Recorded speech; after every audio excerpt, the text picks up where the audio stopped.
Apa yang kamu lakukan ketika kamu diliputi oleh emosi? Apa yang terjadi ketika kamu dipenuhi rasa frustasi, ketakutan, atau penyesalan? Di saat-saat sulit ini, pikiran kamu lepas kendali. Masalah kecil berubah menjadi malapetaka, dan rasanya tidak ada yang bisa kamu lakukan. Tapi sebenarnya ada cara untuk menguasai emosi kamu. Dengan kebiasaan yang tepat, kamu dapat menyelamatkan diri dari kenegatifan yang berlebihan dan mengendalikan emosi kamu. Dalam video ini akan dijelaskan 10 kebiasaan yang dapat mengendalikan emosi kamu. Nomor 1. Pengalaman positif. Katakanlah kamu terbebani oleh kesalahan bodoh yang kamu perbuat hari ini.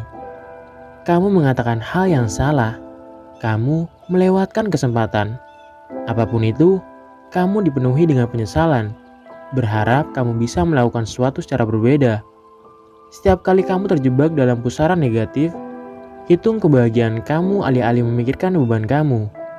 Dengan kata lain, alihkan perhatian kamu dari pengalaman negatif ke pengalaman positif. Jangan memikirkan kesalahan atau penyesalan kamu. Fokuslah pada saat-saat bahagia dan membangkitkan semangat dalam hidup kamu. Nomor 2. Olahraga. Saat kamu merenungkan pengalaman buruk, gerakan fisik dapat meredakan ketegangan dan membuat kamu mengatasi emosi yang rumit.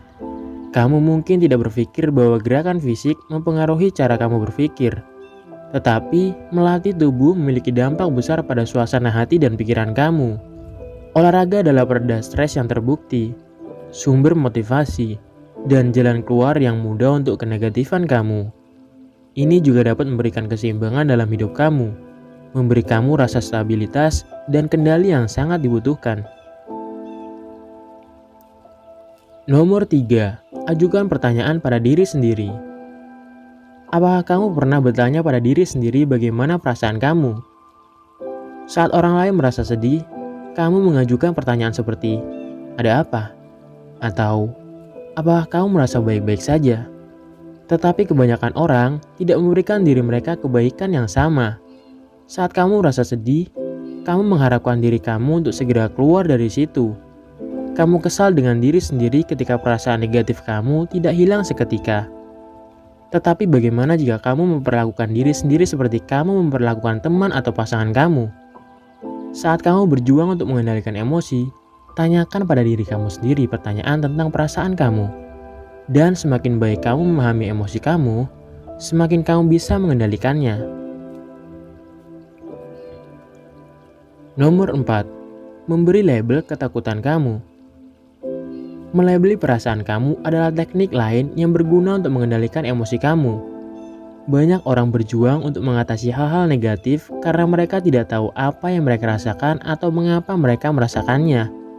Misalnya, kamu mungkin merasa sedih setelah melakukan kesalahan di tempat kerja. Kamu tahu, kamu merasa negatif. Tetapi, mengapa kamu merasa negatif? Apakah kamu ingin membuat kesalahan lebih banyak di masa depan? Apakah kamu khawatir tentang apa yang rekan kerja kamu pikirkan tentang kamu? Atau, apakah kamu marah pada diri sendiri karena membuat kesalahan yang seharusnya tidak kamu lakukan? Setiap perasaan mengarah pada emosi unik dan rumit untuk mempengaruhi kamu dengan cara tertentu.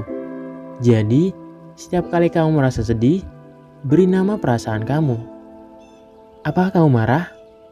Apakah kamu sedih? Apakah kamu malu atau tidak aman?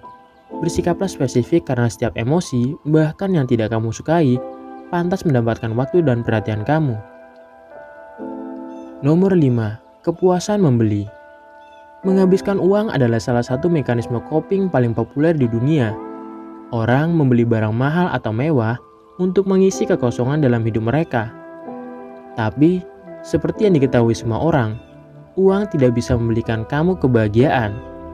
Tidak ada jumlah pengeluaran yang sembrono yang akan mengubah perasaan kamu. Tidak dalam kapasitas yang bertahan lama. Tapi, bukan berarti uang tidak bisa mempengaruhi emosi kamu. Ini berasal dari studi 2011 di Journal of Consumer Psychology. Para peneliti menemukan bahwa kebiasaan belanja tertentu menumbuhkan lebih banyak emosi positif. Misalnya, mereka menemukan korelasi kuat antara perasaan puas dan sumbangan amal. Memberikan uang kepada orang yang membutuhkan dapat memberi kamu lebih banyak kebahagiaan daripada membelanjakan uang untuk diri sendiri. Nomor 6. Membedakan perasaan. Satu keahlian memberi kamu kontrol yang lebih signifikan atas emosi kamu. Ambillah contoh kemarahan dan frustasi. Kamu mengalami kemarahan ketika seseorang atau suatu peristiwa telah melakukan kesalahan pada kamu. Misalnya, jika seseorang mengolok-olok kamu, itu membuat kamu marah. Kamu mengalami frustasi di sisi lain, ketika kamu menghadapi sesuatu yang tidak dapat kamu ubah atau kendalikan. Katakanlah kamu bekerja keras untuk mendapatkan promosi. Ketika promosi tersebut malah jatuh ke tangan orang lain, itu membuatmu frustasi. Para peneliti menemukan bahwa orang yang dapat membedakan antara perasaan seperti kemarahan dan frustasi memiliki kontrol yang lebih besar atas emosi mereka. Orang-orang ini memiliki gambaran yang lebih jelas tentang apa yang mereka rasakan dan mengapa, sehingga mereka dapat mengatasi perasaan mereka dengan lebih efektif. Nomor 7. Ekspresi diri. Seberapa sering kamu menulis tentang pikiran dan perasaan kamu? Menulis tidak datang secara alami untuk semua orang. Beberapa orang menghindari menulis karena mereka menaruh harapan tinggi pada diri mereka sendiri untuk mengatakan sesuatu yang bermakna atau mendalam. Orang lain menatap halaman kosong dan berpikir, saya tidak punya apa-apa untuk dikatakan. Tapi itulah mengapa menulis di jurnal adalah kebiasaan yang sangat berharga. Jurnal memberi kamu tempat untuk menulis dengan privasi total. Tidak ada yang akan membaca apa yang kamu tulis. Tidak ada yang akan tahu apa yang kamu katakan atau tidak katakan. Itu berarti kamu dapat menulis tentang apapun yang kamu inginkan dengan cara apapun yang kamu inginkan. Jika kamu ingin lebih memahami emosi kamu misalnya, jurnal kamu mungkin bisa menjadi pelampiasan perasaan kamu. Nomor 8. Mantra sederhana.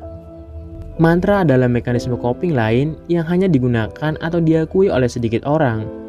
Mantra adalah frasa singkat yang mengingatkan kamu untuk merangkul dan mewujudkan keadaan emosi yang lebih positif. Misalnya, saat kamu terlalu terbebani oleh stres, mantra kamu mungkin seperti, saya santai dan saya mampu. Frasa seperti ini adalah pengingat yang sederhana, namun kuat bahwa kamu memegang kendali. Setiap kali emosi kamu datang, gunakan mantra kamu untuk membuat kamu tetap membumi dan berada di atas emosi kamu. Nomor 9. Toksik emosional. Untuk mendapatkan lebih banyak kendali atas emosi kamu perlu mengubah cara kamu mengatasi hal-hal negatif. Banyak orang menggertak emosi mereka untuk tunduk.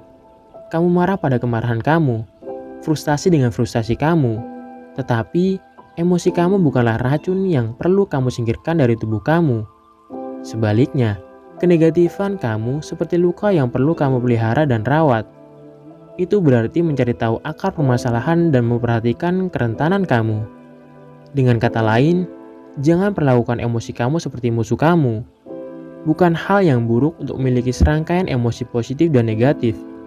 Nyatanya, orang yang paling cerdas secara emosional membiarkan diri mereka dengan bebas mengalami semua jenis emosi, baik itu negatif maupun positif.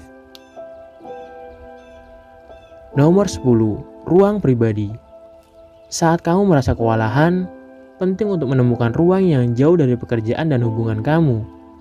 Mundur ke tempat di mana kamu dapat berpikir, bernafas, dan merenungkan perasaan kamu. Karena menjalani hidup adalah beban yang berat. Tanggung jawab dan ekspektasi menciptakan stres, rasa malu, dan rasa tidak aman dalam hidup kamu, yang semuanya memperkuat kenegatifan kamu. Jadi, jangan takut untuk membuat ruang saat kamu membutuhkannya. Bahkan jika kamu memiliki jadwal yang sibuk, luangkan waktu 5 menit untuk diri sendiri. Sekian video kali ini, bahagia untuk kalian semua. Terima kasih.